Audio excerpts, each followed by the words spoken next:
Hello class.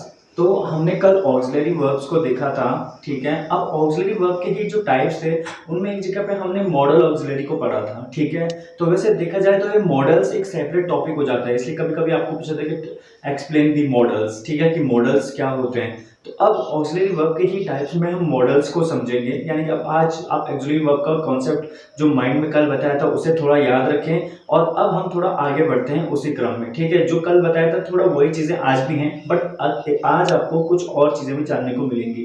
ठीक है ना, वैसे ये आज भी खत्म नहीं होने वाला, ये मॉडल्स अभी कल भी चलेगा, इसमें काफी कुछ ऐसा है जो आपको समझना है। मैं ज्यादा लॉन्ग वीडियोस अब नहीं बनाता हूँ, 30 मिनट 40 मिनट ये, उसमें तो ये टॉपिक आज ही खत्म हो जाता।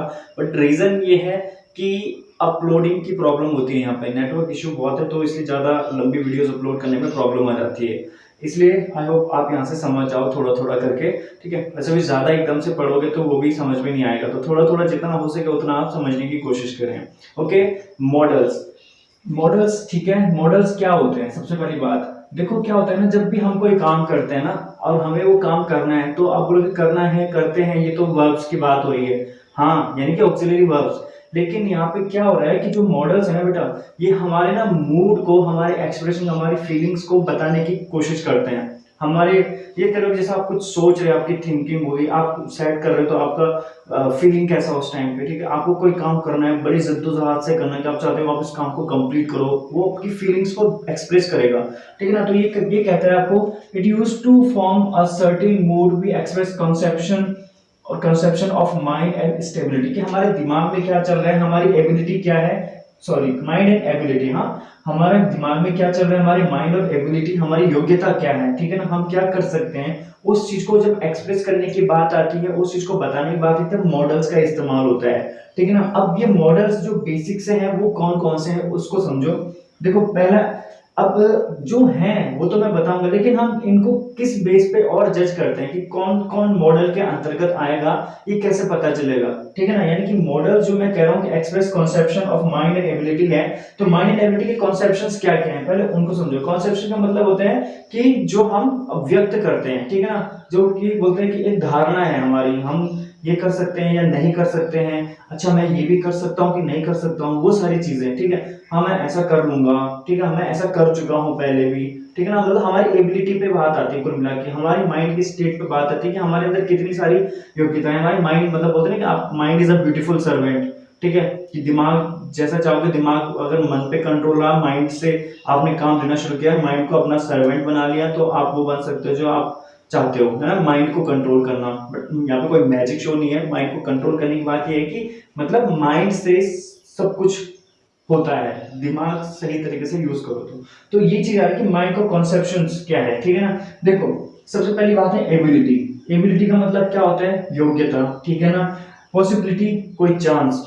ठीक है ना, पॉसिबिलिटी क्या होती है, अच्छा ये पॉसिबिलिटी है कि ऐसा हो सकता है कि नहीं हो सकता। एबिलिटी, कर सकते हैं कि नहीं कर सकते हैं। ठीक है, परमिशन, किसी को आज्ञा देना कि हाँ ठीक है, या मैं आज्ञा ले रहा हूँ किसी से कि क्या मैं जाऊं। ठीक है, अच्छा मैं चले जाता हूँ यहाँ से। ठीक है, अच्छा क्या मैं वो काम कर सकता हूँ, क्या मैं आपको मारकर ले सकता हूँ। ठीक है ना, घबराओ मत, अभी सब जानेंगे। ठीक है ना, ओब्लिगेशन। ओब्लिगेशन क्या होता है, ये क्या होता है, थोड़ा सा पर्सनल होता है, मतलब पर्सनल स्ट्रॉन्ग फीलिंग्स होती हैं ये। ठीक है ना, जैसे हम बोलते हैं कि हाँ मैं तो ऐसा करके रहूंगा, दिखी जाएगी जो होगा, अब मैं हूं तो मैं करके ही रहूंगा इस चीज को, इस काम को छोड़ूंगा नहीं करने। ठीक है ना, डेडिकेशन भी कह सकते हो आप इसको एक तरह से। ठीक है ना, तो अब जब मैंने आपको माइंड की ये तीन चार स्टेट्स यहाँ पे बताई हैं, ठीक है ना, आप कहोगे माइंड की सर, क्योंकि कॉन्सेप्शंस है बेटा, ये माइंड की क्या, वो ये ह्यूमन नेचर भी कह सकते हो, ह्यूमन नेचर की तीन चार चीजें, तो हम वहां पे इन चीज का मॉडल्स का इस्तेमाल कहाँ पे करेंगे। देखो एबिलिटी में कौन कौन से मॉडल आते हैं, एबिलिटी में आते हैं बेटा आपकी कैन और कुड। ठीक है, याद रखना, कैन और कुड आपकी एबिलिटी में आएंगे। मैंने क्या मतलब, एबिलिटी का मतलब होता है क्या मैं ये कर सकता हूँ कि नहीं कर सकता हूँ। ठीक है, तो कैन और कुड। ठीक है, पॉसिबिलिटी में क्या आएगा, मे और माइट। हाँ, पॉसिबिलिटी मतलब कि शायद ऐसा हो, शायद ऐसा ना हो, शायद, मे और might.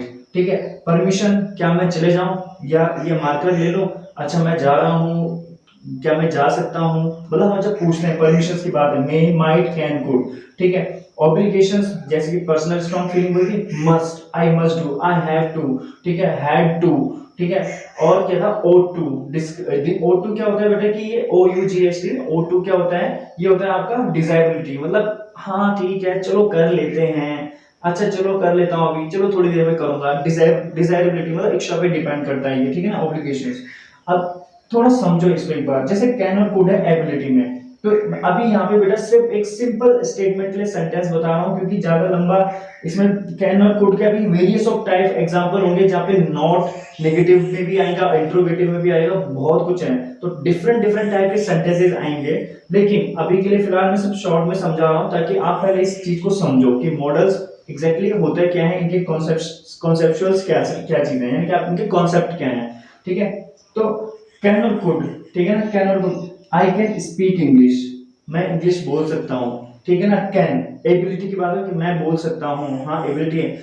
You can speak English, तुम्हारे अंदर एबिलिटी है, तुम बोल सकते हो, ठीक है ना। कुड, कैन का दूसरा एग्जांपल देख लो, I can work this machine, मैं इस मशीन पे काम कर सकता हूँ, ठीक है। I could write this letter in English if I wanted to. अब यहाँ पे देखो क्या है, कुड का यूज किया है मैंने, लेकिन कुड का जो यूज है मैंने क्या बोला, I could write this letter in English if I wanted to, मैं इस चिट्ठी को इंग्लिश में लिख सकता था, पर अगर मैं चाहता तो, ठीक है। कुड का इस्तेमाल यहाँ पे पास्ट के लिए हुआ है इस सेंटेंस में, ठीक है ना। और कुड का इस्तेमाल जो है परमिशंस के लिए भी होता है, परमिशन मांगने के लिए भी। अब जैसे यहाँ पे मैंने क्या लिखा है, मे और माइट लिखा है पॉसिबिलिटी में, तो उसका जो है परमिशंस में भी होता है, समझाऊंगा क्यों। अभी ये सब एबिलिटी में समझो, क्या कुड मतलब योग्यता की बात हो रही है कि हाँ मैं कर सकता हूँ, ठीक है, क्या मैं लिख सकता था, उस पत्र को मैं लिख सकता था, ठीक है, पास्ट के टर्म में ये आया है कुड यहाँ पे एबिलिटी के फॉर्म में समझने के लिए, ठीक है ना। अब आ जाओ पॉसिबिलिटी पे, मे और माइट, मैंने कहा परमिशन, हमें कहीं जाना है या कुछ सामान लेना है, तो हम बोलते हैं जैसे कि मैं आई टेक योर मार्कर, क्या मैं आपका मार्कर ले सकता हूँ, ठीक है। इट मे ट्रू, शायद ये सच हो, इट मे शायद, ठीक है ना। शी माइट नो, शायद उसे पता है, शी माइट नो, वो जानती है, ठीक है ना, ये चीजें। अच्छा परमिशंस के लिए देखो मैंने क्या बोला, परमिशन यानी कि मतलब किसी को आज्ञा देना या आज्ञा देना, ठीक है ना। मे और माइट ये परमिशन में भी आया है और पॉसिबिलिटी में भी आया है। ऐसा क्यों, पॉसिबिलिटी का मतलब क्या होता है कि हाँ हो भी सकता है, नहीं भी हो सकता है, ठीक है, जान भी सकते हैं, नहीं भी जान सकते हैं। और परमिशन में आया है क्योंकि जब जानने न जानने की बात हो रही तो वो एक संभावना ही तो बन रही है, ऐसी संभावना जिसमें शायद अगर हमें पूछना होगा तो कोई भरोसा नहीं उसका कि हाँ बोले या ना बोले, ठीक है ना। और माइट माइट भी आया हुआ है, शायद वो जानते हो या ना जानते हो, ठीक है ना। तो अब देखो क्या हो रहा है, जैसे और कैन और कुड भी आया है, एबिलिटी मैं कर सकता हूँ, पर क्या मैं कर सकता हूँ, ये भी तो है कि क्या मैं कर सकता हूँ, ठीक है ना। तो वो क्या हो जाएगा, फिर यहाँ पे भी आ जाएगा आपका क्या है, वैसे देखा जाए तो पॉसिबिलिटी में भी आ सकता है, मे बी आई कैन, ठीक है ना। लेकिन वो तब आएगा जब मे के साथ बी की फॉर्म, जो बी ऐड होगा और तब शायद कैन वहां पे लग जाएगी, पॉसिबिलिटी की बात तब आएगी। लेकिन परमिशन में can I go to cinema, क्या मैं मूवीज देखने जा सकता हूँ, ठीक है ना।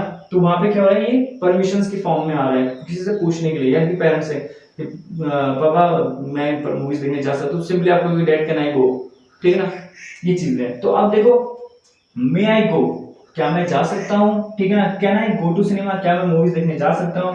Could you lend me 10 rupees, क्या तुम मुझे 10 रुपए उधार दे सकते हो, for a week, for a month, ठीक है ना, एक महीने के लिए। तो कैन और कुड का यहाँ पे क्या हो गया, देख लो क्वेश्चंस पूछने के लिए आ रहे हैं, और जब हम क्वेश्चन पूछ रहे हैं तो तब क्या है, वो एक पॉसिबिलिटी है, हो भी सकता है वो पॉजिटिव आंसर मिल जाए या नेगेटिव आंसर मिल जाए, क्वेश्चनिंग के फॉर्म में परमिशन में जो कैन और कुड का यूज हो रहा है, ठीक है। अब आई होप आपको एबिलिटी, पॉसिबिलिटी और परमिशन यहाँ तक समझ में आ गया हो। अब आते हैं इसके फोर्थ पॉइंट पे, ऑब्लिगेशन, जिसको मैंने बोला पर्सनल स्ट्रॉन्ग फीलिंग हम इसको बोल सकते हैं। जैसे हम बोलते हैं कि हाँ ये काम होके रहेगा, ये मैं करके रहूंगा, ठीक है ना, मैं ये कर सकता हूँ तो मतलब मैं करूंगा, ठीक है ना। तो जैसे मस्ट है, ये आवश्यक है, मोस्ट इंपॉर्टेंट को। हैव टू और हैड टू मतलब कि हाँ मुझे करना है, मैं करूंगा, फ्यूचर में होने की संभावना है, या आई हैव, ठीक है, या कि मेरे पास है, ठीक है। और हैड क्या होता है, हैड बीते हुए कल के लिए आता है, यानी कि जो समय बीत गया उसके लिए, जैसे पास्ट के लिए, दे हैड, ठीक है ना, शी हैड। देखो और O2 मैंने बोला था डिजायरेबल, ठीक है ना, O2 मतलब कि हाँ हो भी सकता है, नहीं भी हो सकता है। जैसे कि I must see the principal, मतलब जैसे मैंने लिखा कि I must see the principal have to discuss something, तो ये यहाँ पे मैंने बोला आई मस्ट सी मतलब मुझे प्रिंसिपल को मिलना ही है, ठीक है ना, मुझे प्रिंसिपल को मिलना। अब ये मैं बोला कि यहाँ पे सी लिखा है, मीट नहीं लिखा है, ठीक है ना। I must see the principal. देखो बेटा इंग्लिश में बहुत से वर्ड्स ऐसे होंगे जिनका मतलब आप कुछ और जानते हो, लेकिन उनका प्रयोग कई जगह पे ऐसे होता है जहाँ पे उसका मतलब ही कुछ और बनता है, क्योंकि एक शब्द के कई सारे मतलब होते हैं, ठीक है ना।